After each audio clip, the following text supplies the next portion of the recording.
Assalamu alaikum жамаат. Бүгүн жума күн 13-июнь. Азыр кечки саат 8ден 8 өттү. Мен Жалал-Абад шаарындамын. Азыр Мокко деген кафеси бар экен. Ошол жерден тамактанып, кофе ичип, заправиться этип, машинамды заправка кылып, өзүмдү заправка кылып чыктым. Даяр. DN8 менен, билесиңер. Жалал-Абад шаарында комфорт тариф бар экен. Ошондуктан бир аз комфортто иштеп көрөбүз. На данный момент коэффициенттер көп. Посадка 76 сомдон болуп атыптыр. Ошондо примерно 50 сом 60 сом коэффициент күйүп атат окшойт. Бисмилла деп жумушту баштайбыз. Акыркы иштегеним бул Балыкчы шаарында болгон. 10-июнь күн 308 сом жана видеону көргөзгөм. Таксопарк Капитал Бишкек региондордо 1,5%, бүткүл региондордо Бишкек шаарында 2,5%. Тариф бир гана комфорт күйүк. Бисмилла деп жумушту баштайбыз. Так, картаны ачканда плюс 100 сом үчүн күйүп атыптыр Жалал-Абад шаары. Мондай. Так, плюс 50 сом менен 900 метр дейт. Так, Bluetooth'ды өчүрүп коебуз, машина уланып калыптыр. Так. Всё. Ал эми кайда болду? Так. В общем, артка кайтышым керек экен. Так, ручникти өчүрөбүз. Быга салабыз, мен кофемди ичкенди успет этпей калдым.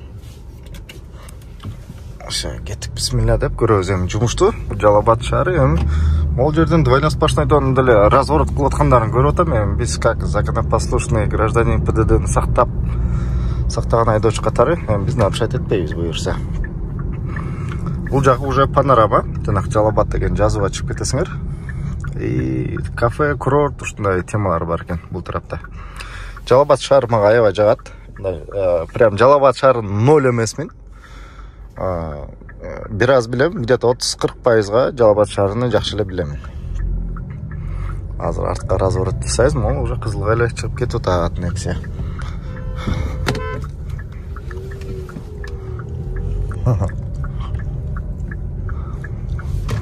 Всё, кеттик заказга. 4 минутта жүрдүк, 95 сом, 100 сом берип түшүп кетишти. Цепочка заказыбыз бар дальше. Ошондо Кукарт деген мол гостиницага бир жака келип калдык, бат эле келдик. Плюс 10 сом менен экинчи заказыбыз бар. Бир аз четиракка келип калдык окшойт, бирок бат эле келдик. Мындай бүт эле жер тамдар экен. Бирок Жалал-Абад мага аябай эле жагат могул шаар. Походу туура эмес кеткен окшойм. Жок, туура эле экен. Наоборот туура кетип турмун. Жолдор жалаң эле, асфальт кенең. Сонун бир да чаң жок. Всё зеленое, всё блестит дегендей. Жалал-Абад шаар единственный, наверное, Кыргызстанда инфраструктурасы бир аз өзгөчө, чем башка шаарларга салыштырмалуу.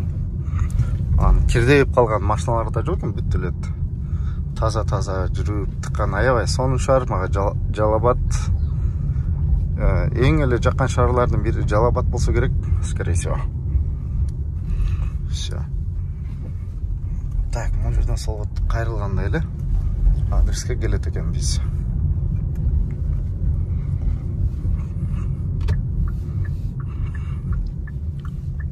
Мындай стройка болуп аткан көчө экен да.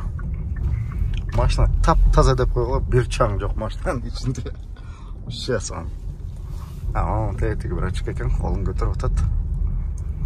Кирип кетти.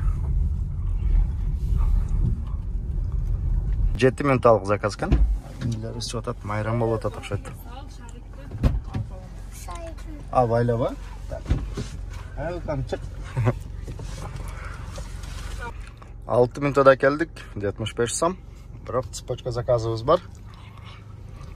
Жалал-Абадта болуп аткан стройкалар, курулуштар, частный курулуштар, мамлекеттик курулуштар, то есть административный зданиялар көрсөңөр, вообще Жалал-Абад аябай сонун шаарда, билбейм, мага эмнегедир аябай эле жагат. Ушул шаарчы. Так, акырындан. Всё, разворот алабыз. Кийинки заказыбызда цепочка болуп түшкөн, плюс 10 сом менен аябай комфортко заказ көп окшойт Жалал-Абад шаарында. 1 километрден түшүптүр, 4 минут подача көргөзүп атат. Да, көчөлөрүн көргөзүп кетейин. Бул жакта жаш балдар футбол ойношуп атат. Стадиондор начар экен, бирок ошондой болсо да чуркап жүрүшөт. Азыр негизги жолго чыгабыз. Sen buyursa negizgi жолго чыгып атабыз. Сонун бульвар экен бул жерде. Мындай домдор түшүп атыптыр. Аябай курулуштар көп экен Жалал Абад шаарында. Сонун, короче. 3-чү заказга баратам. Азыр 5 заказ аткарып, перерыв кылып, бир эсептебизди чыгарып, кайра даш иштейбиз.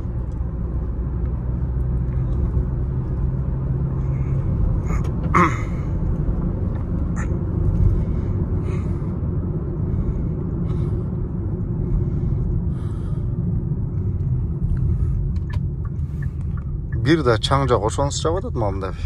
Даже мындай жерлер деле анча чаңабайт экен Жалал Абадка. По-моему, чаң болгону запрет койгон окшойт. Ого окшогон курулуштар слишком көп экен да, могу гик салып берген домдор болуш керек жана Садыр Жапаров келип кетпеди эле бүтүшүнө. Мондайлар курулуштар слишком эле көп экен. Так, ал жактан онго кайрылат экенбиз.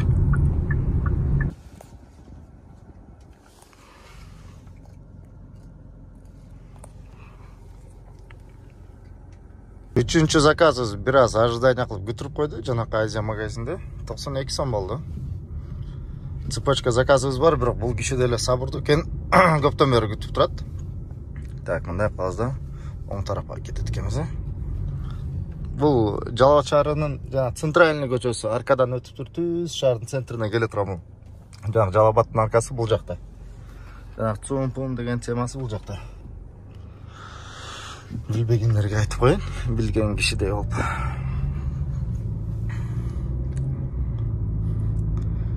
Бул заказ цепочкай болуп көп эле түшкөн, көп эле мурунчу. Отмена кылбайт, же карта менен бекен заказ. Отмена кылбаптыр. Плюс адашпасам 40 сом менен или 60 сом менен түштү бул. Цепочка заказов. 4-чү заказга баратам, получается.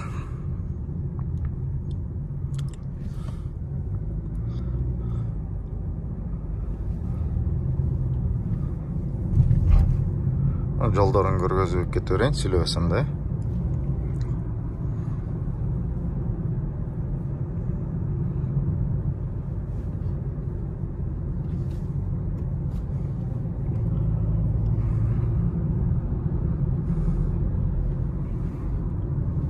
Жанак мен кофе ичкен жерден түшкөн окшойт, заказ примерно ориентировочно. Бул жактары базар экен, жолдун эки чети. Айгүл, Цум, бирдемеке деген, Айгүл сода борбор экен. Мурун Айгүл деген ат популярный болгон окшойт торговый центрлерге.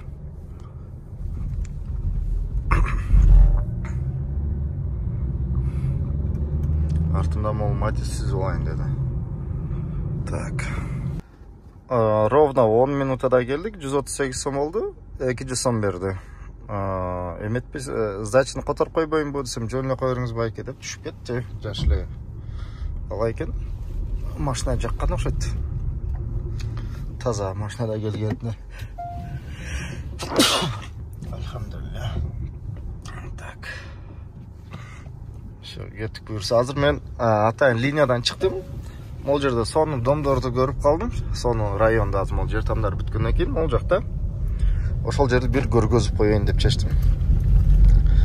Бишкектин Асанбайына окшош жер экен. Мен жанакы жерде гик салып аткан домдор ошол болсо керек дедим эле, көрсөм ол окшойт. Мындай сонун так 2-3 блок домдор бар окшойт.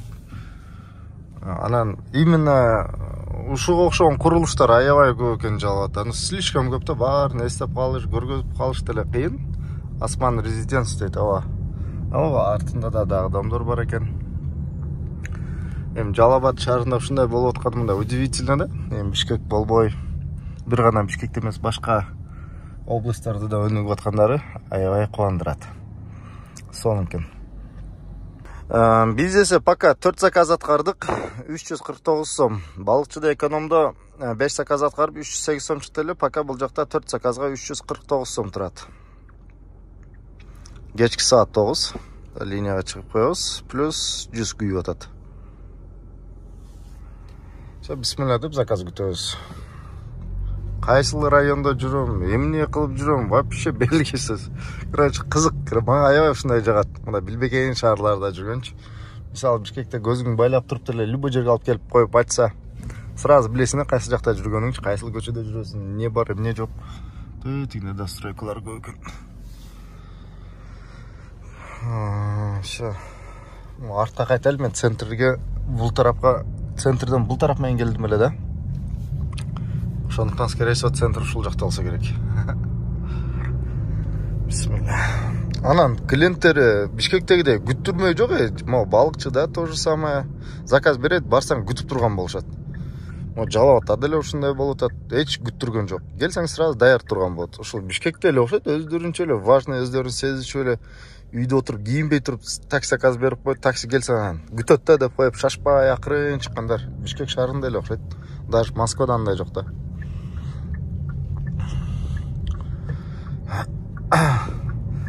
Сонун магазин, гостиницага окшогон темалардан да өттүм эле. Азыр кайра көрөт бекем, көрбөйт бекем белгисиз. Могу пешеход өткөзүп атсам, шашылып, ол жагында монтип жүрөт алар. Мен ушул жака эле кетейинчи. Мен бул тараптан келдим эле. Чөтө могу тарап алиялар көзүмө жакшы көрүнүп кетти.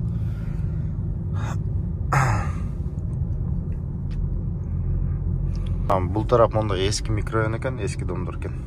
Советский Союзда салынган толтура домдор экен, озондор бар экен, достор бар экен, магазин. Мондай эски Советский Союздун микрорайону Жалал Атта кайсыл жагында калып кетти экенди билбей жүрөрдүм эле, ошол жака келип калыптырмын. Эски микрорайонго.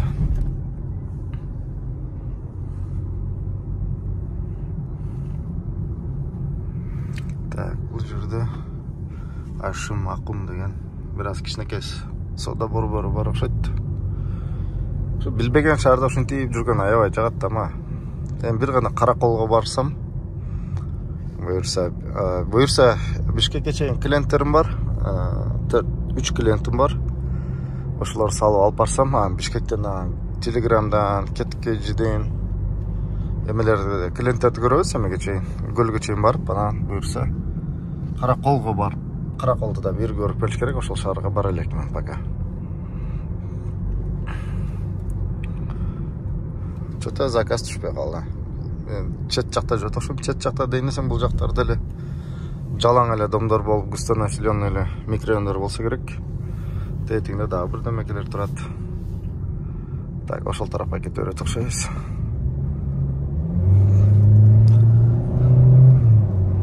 Ошол тарапка эле бара алгыч. Так.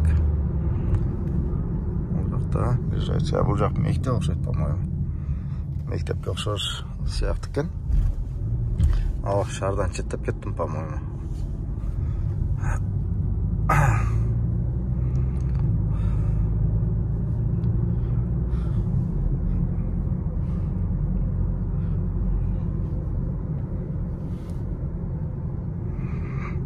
Так, мечит бар экен. Эски, бирок жанакындай прям жаңы дом, жок, жаңы эле дом экен. Обшивкасы сары таш менен болуп, артка кайта берет окшойбуз. Ушул жактан разворот знагы турат.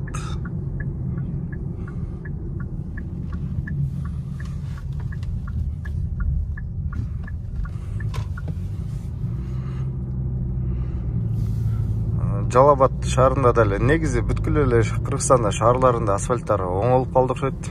Бүт эле жаңыланып, Кыргызстан өз буюрса акырындан өнүгүп баратат окшойт. Жалал Ат шаары өтө эле кооз экен. Мындай домдор Асанбайда жүргөндөй эле сезимдер. Глобустар бар экен, азыр глобус өтүп кеттим, видеону тартканды успеть этпей калдым. Мындай домдор менен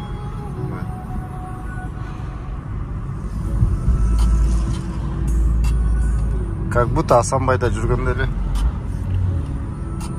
Артымда да сонун жерлер калып кетти. Бул жер Жалал Аттын курорту, эң бийик жери. Бул жерде Монте-Карло отель жанакындай кофейня окшогон. Бул жактан смотровая площадка ачылат. Бирок мен жанакы Жалал Абад деген жазууга келем деп ушул жакка келип калдым. Бирок мен бул жерге мурун кече бир ай мурун келген болчумун досторум менен. Ошондуктан бул жер мага тааныш эле. Бул жакта курортко кирип кетет, бул жакта Монте-Карлога кирип кетет. Бул жакта сонун смотровая площадкалар бар тиякта, бирок Жалал Абад деген жазууга мен ойлогом ушул жерге келип, мондай оң тарапка кайрылып кетсем керек деп. Азыр элдерден сураштырып, кайсы жерде поворот экен, Жалал Абад деген жазууга барып да отметка кылып коелу. То что биз бул жерге келдик деп. Бул менин ДН ойсум. Ак түстө баарыңар билесиңер. Ушундай. Мындай сонун смотровая площадкалары бар экен. Так, машинаны жаптык.